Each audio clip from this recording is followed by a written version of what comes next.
Hi, everybody. Welcome back to the second installment of the newest Sacred Margins venture. Right now, we're in a little bit of a series called Prophets and Priests, which is going to kind of drive what we're doing from here on out. And we've talked a little bit about how this is kind of two roles that Alan and I see ourselves in and see each other in because of our different talents and giftings and locations.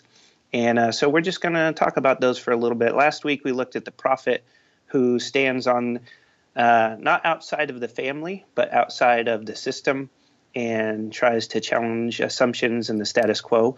And today, we are going to talk about what it means to be a priest. And so to introduce it a little bit, I want to tell you how we first kind of came across this.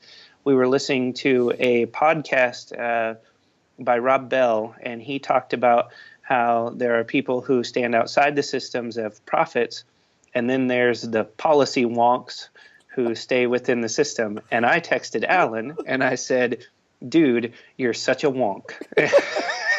And he decided he didn't want to be labeled wonk for the rest of his life, and so we chose priest. So, Alan, why don't you talk a little bit about what it means to be a priest? Yeah. Thank you very much for that. I do not want to be labeled a wonk, and so we've used this term priest, which I know kind of brings everyone to mind the collar, and confession. So the very Catholic type of term, but in the general term of a priest, to me, when we're talking about the difference between a prophet and a priest, it's all about proximity to me. There is gifting there.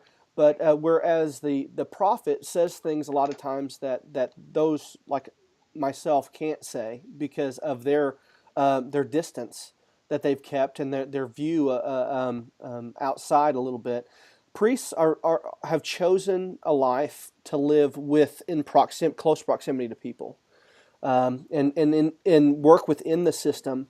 That day in, day out work of what I call ministry, and it is the priests determine that they will, like you say, the wonk, but we determine that we're going to work inside the system, as flawed as it is, as imperfect as it is, because our main calling is to do that day-to-day work of the daily, like you said last video, it's the work towards the next Sunday or the next Wednesday. So priests very much work from inside the system.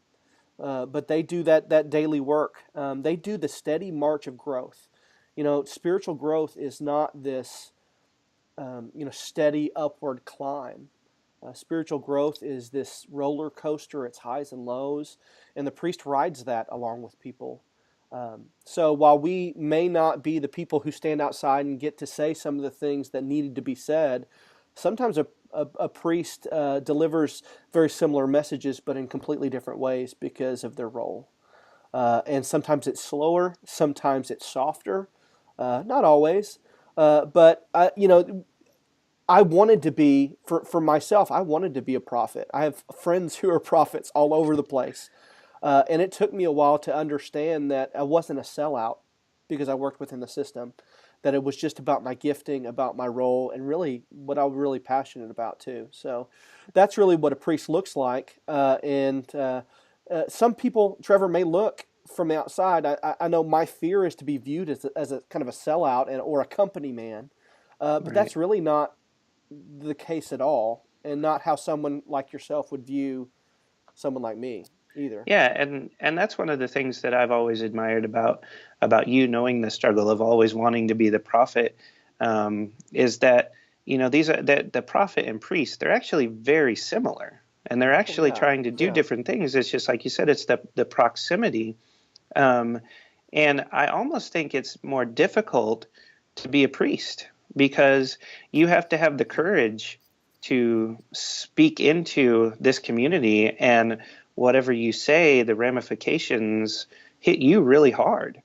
And it is really, really difficult to be able to say the hard thing when you're challenging the very thing that supports you and takes care of you, or when the people that you love and the people that you care for might not want to hear it.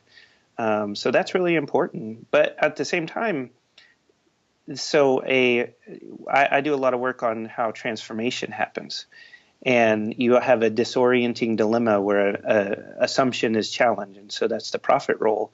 And then if that disorienting dilemma doesn't have someone walking you through the ramifications of that, and what does this look like in real day-to-day life, then it's not worth anything. And so priests have to come in and say, hey, we need to work out what these things look like in real life. And so they're the ones that are in the really nitty gritty, difficult situations with other people, trying to say, hey, life and faith and all those things are hard, and we have to figure out what that looks like day in, day out.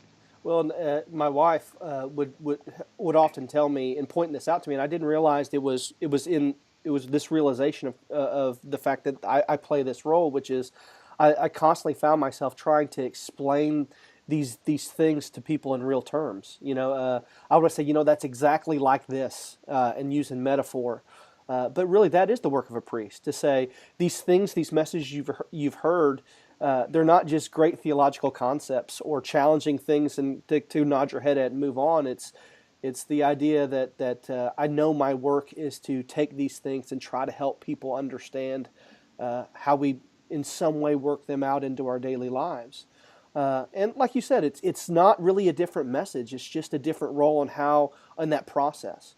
And while I may want to sometimes serve a different role, that I know that that's what my role is, and that's what my gifting is. And so, as we continue to talk about these things, that's really what we're going to talk about is that these things aren't competition. They're not competitive. They're not working against one another. They're very much dovetailed into one process that is really important.